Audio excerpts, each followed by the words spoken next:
ಇವಾಗ ನಾನು ಕೇಳ್ಪಟ್ಟಂಗೆ ಅವ್ರು ಮಾಡ್ತಾರೋ ಅಲಿಗೇಷನ್ ಕಾರ್ ನನ್ನ ಹೆಸರಲ್ಲೇ ಇದೆ ಅಂತ, ಅವ್ರ ಹೆಸರಲ್ಲಿ ಇಲ್ಲ ಅಂತ ಹೇಳ್ತಾರೆ. ಕಾರ್ ನಂಬರ್ ಬಂದ್ಬಿಟ್ಟು KA03NT2309 ಅಂತ ಯೂಸ್ ಮಾಡ್ತಾ ಇದ್ಲು. ನಮ್ಮ ಯಾವಾಗ ನಾವು we drop back to our house, ಅವ್ರ ಅಮ್ಮ ಮನೆಗೆ ಡ್ರಾಪ್ ಮಾಡಿದ್ವಿ, ಆವತ್ತಿನ ದಿನ ನನ್ನ ಕಾರು ಅದೆಲ್ಲ ವಾಪಸ್ ಕೊಟ್ಟು ಕಳಿಸಿದ್ವಿ. ಮೇಡಮ್ ಮನೆ ಫಾಲ್ ಸೀಲಿಂಗ್ ಕೊಡ್ತಾರೆ, ನನ್ನ ಹತ್ರ ಏನೂ ಬಂದಿಲ್ಲ ಮೇಡಮ್. ಅದು ರೆಗ್ಯುಲರ್ ಸ್ಟೋರಿ ಅವ್ರಿಗೆ. ಡಾಕ್ಯುಮೆಂಟ್ಸ್ ಆ್ಯಕ್ಚುಲಿ ಇವತ್ತು ಪೊಲೀಸ್ ಸ್ಟೇಷನ್ಗೆ ಹೋಗಿ ನಾನು ಸಬ್ಮಿಟ್ ಮಾಡಬೇಕಾಯ್ತು ಮೇಡಮ್. ಬಟ್ ಅನ್ಫಾರ್ಚುನೇಟ್ಲಿ ಇವತ್ತು ಅವ್ರದ್ದೇನೋ ಬಿಸಿ ಶೆಡ್ಯೂಲ್ ಇದ್ದಿದ್ದರಿಂದ ನಾಳೆ ಬರೋಕ್ಕೆ ಹೇಳಿದ್ದಾರೆ ಡಾಕ್ಯುಮೆಂಟ್ ಸಬ್ಮಿಟ್ ಮಾಡೋಕ್ಕೆ. ಇನ್ವೆಸ್ಟಿಗೇಷನ್ಗೆ ಡಾಕ್ಯುಮೆಂಟ್ ಸಬ್ಮಿಟ್ ಮಾಡಿದ್ಮೇಲೆ ನಿಮಗೆ ಡಾಕ್ಯುಮೆಂಟ್ ಕೊಡಬೇಕು ಅನ್ನೋ ಒಂದು ಉದ್ದೇಶ ಅಂತ ಇದ್ದು ಇವತ್ತು ಕರೆದಿದ್ದು. But very unfortunately I could not go to the police station today. ಅದಕ್ಕೆ ನಾಳೆ ಬೆಳಗ್ಗೆ ಹೋಗಿ ಡಾಕ್ಯುಮೆಂಟ್ ಅವ್ರಿಗೆ ಸಬ್ಮಿಟ್ ಮಾಡಿ ಅನಂತರ ನಮ್ಮ PRO ಕೈಯಲ್ಲಿ ನಿಮ್ಮೆಲ್ಲರಿಗೂ ಕಳಿಸ್ಕೊಡ್ತೀವಿ ಮೇಡಮ್. ಅದರಲ್ಲಿ ಎಲ್ಲ ಡಾಕ್ಯುಮೆಂಟ್ ಎಲ್ಲ ಇದೆ. The amount of transactions that we've had, the amount of bills, everything, right from day one to the last date, everything is there. You can verify that.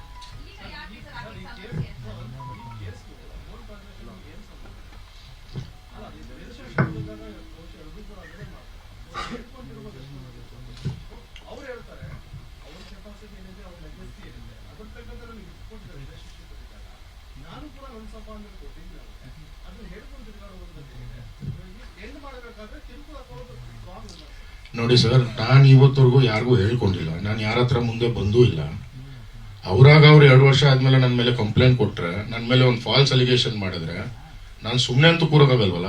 ನನ್ನ ಸೈಡ್ ಆಫ್ ದ ಸ್ಟೋರಿ ನಾನು ಹೇಳ್ಕೊಳ್ಳೇಬೇಕಲ್ವಾ. ಸುಮ್ಮನೆ ನಾನು ಕೂತಿದ್ರೆ ನಾಳೆ ದಿನ ನಾನು ತಪ್ಪು ಅಂತಾರೆ. ಇದಕ್ಕಿಂತ ಮುಂಚೆ 2-3 ಸತಿ ಇದನ್ನ ಇಗ್ನೋರ್ ಮಾಡಿದ್ದೀನಿ. ಮಹಿಳಾ ಪರಿಹಾರ ಆಫೀಸ್ಗೆ ಹೋಗಿ ಮಹಿಳಾ ಪರಿಹಾರ ಆಫೀಸಲ್ಲೂ ಸಹ ಕೂತು ಮಾತಾಡಿ ಬರ್ಕೊಟ್ಟು ನಿಮ್ ದಾರಿ ನಿಮ್ದು ನಮ್ ದಾರಿ ನಮ್ದು ಅಂದ್ಮೇಲೆ 2 ವರ್ಷ ಆದ್ಮೇಲೆ ಯಾರೋ ಮನೆಗೆ ಯಾರೋ ಲೆಟರ್ ಬರ್ದ್ರೆ ನಾನಾಗಿರ್ಬೋದು ಅಂತ ನೀವು ನನ್ನನ್ನು ಹೇಳಿದ್ರ, ಇಲ್ಲ ನಾನಾಗಿ ನಿಮ್ ಲೈಫಿಗೆ ಬಂದ ವಾಪಸ್ಸು. ನೀವು ನನ್ನನ್ನು ಹೇಳ್ದಿರೋದು. ನಾನೆಲ್ಲೋ ನನ್ನ ಕೆಲಸ ಕಾರ್ಯ ನೋಡ್ಕೊಂಡು ಆರಾಮಾಗಿದ್ದೆ. ನನ್ ಇನ್ನೊಂದು ಸತಿ ಹೇಳ್ತಾ ಇದ್ದೀನಿ, ನಾನು ಮರ್ತೋಗಿರೋ ಕತೆ. ಆ ಮರ್ತೋಗಿರೋ ಕತೆನ ತಿರ್ಗಾ ಯಾಕೆ ಜ್ಞಾಪಿಸ್ತಾ ಇದಾರೆ? ಆಯ್ತು, ನಿಮ್ಗೆ ಏನಾದ್ರು ಡೌಟ್ ಇದ್ದಿದ್ರೆ ನಾನು ಮಾಡ್ತಾ ಇದ್ದೀನಿ ಅಂತ ನನ್ನ ವೆಲ್ ವಿಶರ್ಸ್, ನನ್ನ ಫ್ಯಾಮಿಲಿ ಮೆಂಬರ್ಸ್ ಎಲ್ಲರೂ ನಿಮ್ಗೆ ಪರಿಚಯದವ್ರು ತಾನೆ. ನನ್ನ ಹತ್ರ ಮಾತಾಡೋದು ಬೇಡ, ಯಾರಾದ್ರೂ ಒಬ್ಬರನ್ನ ಕೇಳ್ಬೋದಾಯ್ತಲ್ಲ. ಡೈರೆಕ್ಟ್ ಆಗಿ ಹೋಗಿ FIR ಮಾಡೋಂತ ನೆಸೆಸಿಟಿ ಏನಿತ್ತು? ನನಗೆ ಗೊತ್ತಿಲ್ಲ ಸರ್, ಅದೇ ಐ ಆಮ್ ವೆರಿ ಸರ್ಪ್ರೈಸ್ಡ್.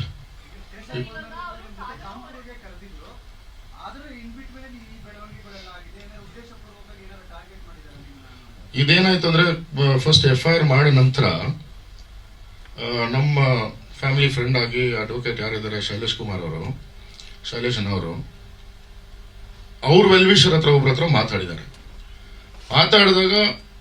ಆಯ್ತು, ನನಗೆ I had a suspicion, so I will withdraw it ಅಂತಾನೂ ಹೇಳಿ ಅದಕ್ಕೊಂದು ಡ್ರಾಫ್ಟ್ ಕ್ರಿಯೇಟ್ ಮಾಡ್ಕೊಂಡು ಡ್ರಾಫ್ಟ್ ಕಳಿಸಿದ್ದಾರೆ. ಡ್ರಾಫ್ಟ್ ಕಳಿಸಿದ ನಂತರ ನಾನು ಡ್ರಾಫ್ಟ್ ಸೈನ್ ಮಾಡಲ್ಲ, ನನ್ನ ಡಿಮಾಂಡ್ ಇದೆ ಅಂದಾಗ we did not accept it. ಕೊಡೋ ನೆಸೆಸಿಟಿ ನಮ್ಗಿಲ್ಲ, ಯಾಕಂದ್ರೆ ನಾವೇನು ಮಾಡಿಲ್ಲ. ಆನಂತರ ಹೋಗಿ ಕಮಿಷನರ್ ಆಫೀಸಲ್ಲಿ ಕಮಿಷನರ್ ಸಾಹೇಬ್ರ ಹತ್ರ ಕೂತ್ಕೊಂಡು ಯಾವುದೋ ಒಂದು NGO ಕರ್ಕೊಂಡು ಹೋಗಿ, ನೀವು ಪೊಲೀಸವ್ರು ಆಕ್ಷನ್ ತಗೊಂತಾ ಇಲ್ಲ ಅವ್ರ ಮೇಲೆ, ನಾನು ಕಂಪ್ಲೇಂಟ್ ಕೊಟ್ಟ ಮೇಲೆ ಅಂತ ಹೇಳಿ ನಾನು ನಿಮ್ಮ ಹೆಸರೆಲ್ಲ ಬರ್ದು ಸೂಸೈಡ್ ಮಾಡ್ಕೊತೀನಿ ಅಂತ ರೈಟಿಂಗ್ ಅಲ್ಲಿ ಕೊಟ್ಟ ಮೇಲೆ ಪಾಪ ಪೊಲೀಸ್ ಅವ್ರಿಗೆ they had to do the job.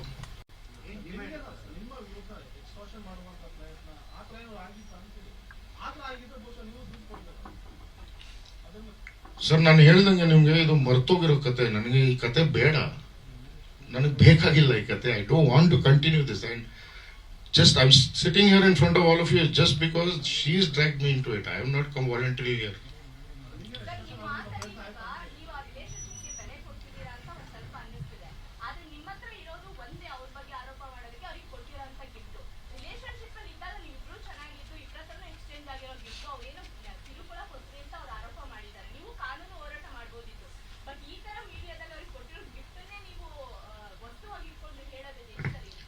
Madam, ಇವಾಗ ಕೊಟ್ಟಿರೋ ಗಿಫ್ಟ್ ನ ವಸ್ತುವಾಗಿ ಇಟ್ಕೊಂಡು ನಾನು ಹೇಳ್ತಾ ಇಲ್ಲ. ನಾನು ಹೇಳಿದ್ದೀನಿ, ಸುಮಾರು ಸತಿ ಹೇಳಿದ್ದೀನಿ. ನಂಗೆ ಹೇಳೋಕೆ it's a very embarrassing thing and I don't want to talk about it. But ಇವತ್ತಿನ ದಿನ ನೀವು ಮಾಡ್ತಾ ಇರೋ ಅಲಿಗೇಷನ್ ನನ್ನ ಮೇಲೆ ನಾನ್ ಆ ರಿಲೇಶನ್ಶಿಪ್ ನ ಪ್ರೂವ್ ಮಾಡ್ಕೋಬೇಕಂದ್ರೆ ನಮ್ಮ ಮಧ್ಯ ಏನಾಗಿತ್ತು ಅಂತ ನಾವು ಹೇಳ್ಬೇಕಲ್ವಾ, ನಮ್ಮ ಮಧ್ಯ ಏನ್ ನಡೀತು ಅಂತ ನಾವು ಹೇಳ್ಬೇಕಲ್ವಾ. ಸೊ ಅದನ್ನ ನಾನು ಹೇಳ್ತಾ ಇರೋದು ತಪ್ಪು ಅಂತ ನಿಮ್ಗೆ ಅನ್ಸಿದ್ರೆ, like I said, it is an embarrassing situation for me too. I don't want to discuss about it. ನನಗೆ ಮಾತಾಡೋಕೆ ಇಂಟ್ರೆಸ್ಟೂ ಇಲ್ಲ. ಬಟ್ ನೀವು ನನ್ನನ್ನು ಹೇಳ್ಕೊಂಡು ಬಂದು ತಿರ್ಗಾ ವಾಪಸ್ಸು ಇವತ್ತು ನನ್ನನ್ನು ನಿಲ್ಸಿರೋದು ಎಲ್ಲಿ? ನೀವು ಬೀದಿಯಲ್ಲಿ ನಿಲ್ಸಿದೀರ ನಮ್ಮನ್ನ. ನನಗೂ ಒಂದು ರೆಸ್ಪೆಕ್ಟ್ ಅನ್ನೋದಿದೆ, ನನ್ನ ಫ್ಯಾಮಿಲಿಗೂ ಒಂದು ರೆಸ್ಪೆಕ್ಟ್ ಅನ್ನೋದಿದೆ. ನನ್ನ ಮನೆಯಲ್ಲೂ ತಂದೆ ಇದ್ದಾರೆ, ತಾಯಿ ಇದ್ದಾರೆ, ಅಕ್ಕ ಇದ್ದಾರೆ, ತಂಗಿ ಇದ್ದಾರೆ. ಇವತ್ತು ನನ್ನನ್ನು ಬೀದಿಯಲ್ಲಿ ನಿಲ್ಸ್ಬಿಟ್ಟು ನೀವು ಮಜಾ ತಗೊಂತಾ ಇದ್ದೀರಾ ಅಷ್ಟೇ. ನನ್ನನ್ನ ಬೀದಿನಲ್ಲಿ ನಿಲ್ಸಿದ ಮೇಲೆ ನನ್ನ ಬೀದಿನಲ್ಲಿ ನಿಲ್ಸೋದಕ್ಕೆ ಉದ್ದೇಶ ನನ್ಗೂ ಇಲ್ವಾ? ಯಾಕಂದ್ರೆ ಇದಕ್ಕೆ ಮುಂಚೆ 3 ಸತಿ ಆಗಿದೆ ಇದೇ ತರ. ನಾನು 3 ಸತಿನೂ ಯಾರ ಮುಂದೆನೂ ಬಂದಿಲ್ಲ. ಈ ಸತಿ ಬಂದು ನನ್ನನ್ನು ಏರ್ಪೋರ್ಟ್ ಅಲ್ಲಿ ಬೇಲಬಲ್ ಸೆಕ್ಷನ್ಗೆ ಏರ್ಪೋರ್ಟ್ ಅಲ್ಲಿ LOC ಮಾಡುವಂತ ನೆಸೆಸಿಟಿ ಏನಿದೆ madam?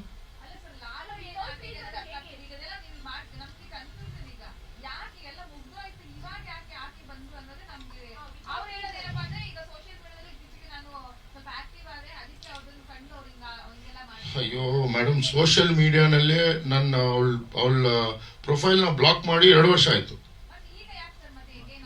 That's the same surprise I am also sitting on.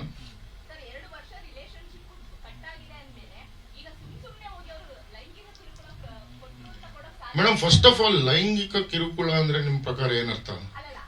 ಅಲ್ಲ, ನಿಮ್ ಪ್ರಕಾರ ಏನರ್ಥ? It is so shed it is sexual harassment ಅಂತ ಅಲ್ವಾ? 2 ವರ್ಷದಿಂದ ನನ್ಗೆವರೆಗೂ ಸಂಬಂಧ ಇಲ್ಲ ಅಂದ್ರೆ ಸೆಕ್ಷುಯಲ್ ಹರಾಸ್ಮೆಂಟ್ ಎಲ್ಲಿಂದ ಬರ್ತದೆ ಮೇಡಮ್? ಅಲ್ಲ, ಮತ್ತೆ ಬರೀತಾ ಇರೋದು ಅಲ್ಲಿ ಕಂಪ್ಲೇಂಟ್ ಆಗಿರೋದು ದಟ್ ಐ ಆಮ್ ಸ್ಟಾಕಿಂಗ್ ಹರ್ ಅಂತ, ಬರ್ದಿರೋದು ಲೈಂಗಿಕ ಕಿರುಕುಳ ಅಂತ. ಸರ್, ಇದು ಆಕ್ಚುಲಿ 2017 ಕತೆ. ಒಂದು 2017ರಲ್ಲಿ ಒಂದು ಕಾಮನ್ ಫ್ರೆಂಡ್ ಮುಖಾಂತರ ಈ ಹುಡುಗಿ ನನ್ನ ಮನೆಗೆ ಬರ್ತಾರೆ. ಮನೆಗೆ ಬಂದು ಅವತ್ತಿನ ದಿನ ಅವ್ರಿಗೇನೋ ಕಷ್ಟ ಇತ್ತಂತೆ. ಸೊ ಇರೋದಕ್ಕೆ ಮನೆ ಇಲ್ಲ ಅಂತ ನನ್ನ ಹತ್ರ ಬರ್ತಾರೆ. ಸೊ ಆವತ್ತಿನ ದಿನ ನನ್ನ ಕ್ಲೋಸ್ ಫ್ಯಾಮಿಲಿ ಫ್ರೆಂಡ್ ಅವ್ರದ್ದು ಕವನ್ ಪಾರ್ಕ್ ಹತ್ರ ಒಂದು ಮನೇನ ಅವ್ರಿಗೆ ರೆಂಟ್ಗೆ ಅಂತ ಮಾಡಿಸ್ಕೊಡ್ತೀನಿ. ಆನಂತರ ನನಗೆ ಅವ್ರ ಕಾಂಟ್ಯಾಕ್ಟ್ ಅಲ್ಲಿ ಇರಲ್ಲ. 2023 ಮಾರ್ಚ್ 28 ನಮ್ದು south Asia advocates cricket tournament ಅಂತ ಒಂದು ಕ್ರಿಕೆಟ್ ಟೂರ್ನಮೆಂಟ್ ನಡೀತದೆ ಶ್ರೀಲಂಕಾನಲ್ಲಿ ಈ ಸತಿ 2023 ಅಲ್ಲಿ. ಸೊ 2023 ಅಲ್ಲಿ ಆ ಟೂರ್ನಮೆಂಟ್ಗೆ ಇವರು ಓಪನಿಂಗ್ ಸೆರೆಮನಿಗೆ ಪರ್ಫಾರ್ಮ್ ಮಾಡೋಕೆ ಅಂತ ಬರ್ತಾರೆ. ಇವ್ರ ಜೊತೆ ಇನ್ನೊಂದು 2-3 ಜನ ಆಕ್ಟ್ರೆಸಸ್ ಬರ್ತಾರೆ. ಪರ್ಫಾರ್ಮೆನ್ಸ್ ಮುಗಿದ ನಂತರ ಅವ್ರು 3 ದಿನ ಇರಬೇಕಾಗಿರೋದನ್ನ 7 ಡೇಸ್ ಆಗುತ್ತೆ, 7 ಡೇಸ್ 12 ಡೇಸ್ ಆಗುತ್ತೆ, 12 ಡೇಸ್ 15 ಡೇಸ್ ಆಗುತ್ತೆ. ನಂಗೆ ಆ ತರ ಪರಿಚಯ ಇವಳಿಗೆ.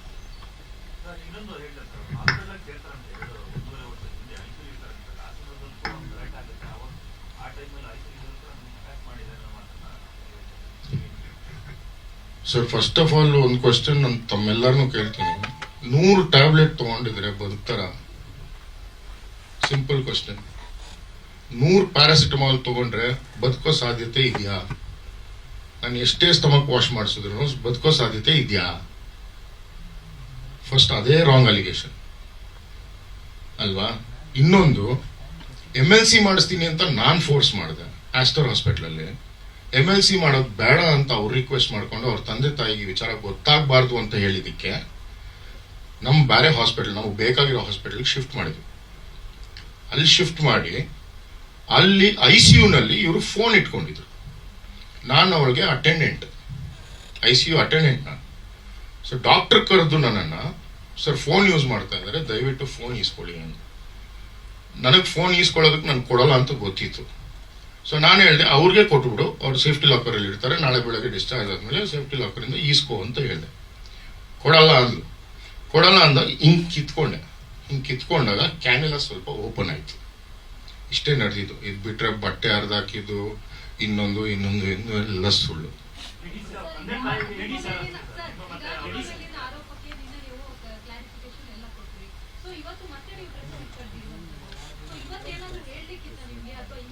ಆಕ್ಚುಲಿ ಇವತ್ತು ಡಾಕ್ಯುಮೆಂಟ್ಸ್ ಸಬ್ಮಿಟ್ ಮಾಡ್ಬೇಕಾಯ್ತು madam. That was the main motive. But unfortunately ನನ್ನ ಪೊಲೀಸ್ ಡಿಪಾರ್ಟ್ಮೆಂಟ್ ಎಲ್ಲ ಡಾಕ್ಯುಮೆಂಟ್ಸ್ ಇದೆ madam. Everything from top to bottom, including statements, car documents, bills, whatever you want, everything is there. Land documents ಎಲ್ಲ ಇದೆ. ಒಬ್ರು ಪಾಪ USA ಅಲ್ಲಿದ್ದಾರೆ. ನನ್ನ USA ಇಂದ contact ಮಾಡಿದ್ರು ನನ್ನವರು. ಇನ್ನೊಬ್ರು ಇಲ್ಲೇ ನಮ್ಮ ಲೋಕಲಲ್ಲೇ.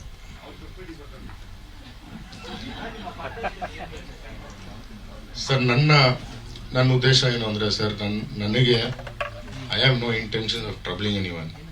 ನನಗೆ ಫಸ್ಟ್ ಆಫ್ ಆಲ್ ಅಷ್ಟು ಪೇಷನ್ಸು ಇಲ್ಲ, ಟೈಮು ಇಲ್ಲ, and I don't waste my time on something stupid like this. ನನ್ನ ಉದ್ದೇಶ ಏನಂದರೆ, ನನ್ನನ್ನು ದಯವಿಟ್ಟು ದೂರ ಇಟ್ಬಿಡು. ನಾನಂತೂ ನಿನ್ನನ್ನು ದೂರ ಇಟ್ಟಿದ್ದೀನಿ, ನೀನೊಂದು ಮುಗಿದೋಗಿರೋ ಕತೆ ನನ್ನ ಜೀವನದಲ್ಲಿ. ತಿರ್ಗಾ ನನ್ನನ್ನು ಕೆಣಕಬೇಡ. ನನ್ನ ಹತ್ರ I don't know what to say. I don't want to be a part of this whole process. It's very embarrassing for me. Plus maybe ನಿನಗೆ ಫೇಮು ನೇಮು ಬರ್ತಾ ಇರ್ಬೋದು ಇದರಲ್ಲಿ, ಬಟ್ ನನಗೆ ಈ ಥರ ಫೇಮು ನೇಮು ಬೇಡ. I have made enough and more for myself, and I have an empire to establish more now, and I don't want to demolish my empire.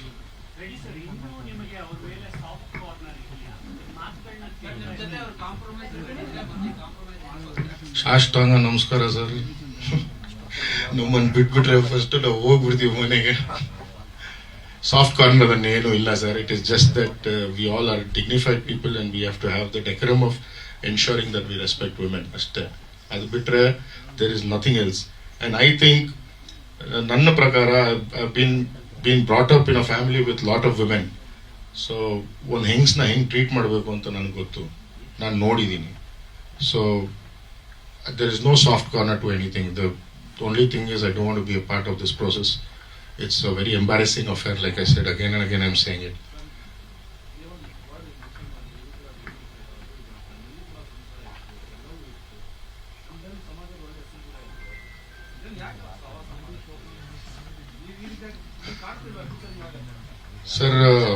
Sir ಇದೆಲ್ಲ future ಗೊತ್ತಾಗಿದ್ದಿದ್ರೆ ನಾವು ಸವಾಸ ಮಾಡ್ತಾ ಇರ್ಲಿಲ್ವಲ್ಲ ಸರ್. ಫ್ಯೂಚರ್ ಗೊತ್ತಾಗ್ದಿರ, that's why you call love is blind ಅಂತಾರೆ. So once you fall in love, automatically all this happens. Until unless you get cheated, you don't understand what the reality is. ಮೋಸ ಆದ್ಮೇಲೆನೂ ಮೋಸ ಆಗಿ ಮನೇಲಿ ಕೂತಿದ್ವಿ, ಮನೇಲಿ ಕೂತಿರೋನ್ನ ಬೀದಿಗೆ ಎಳೆದ್ರು.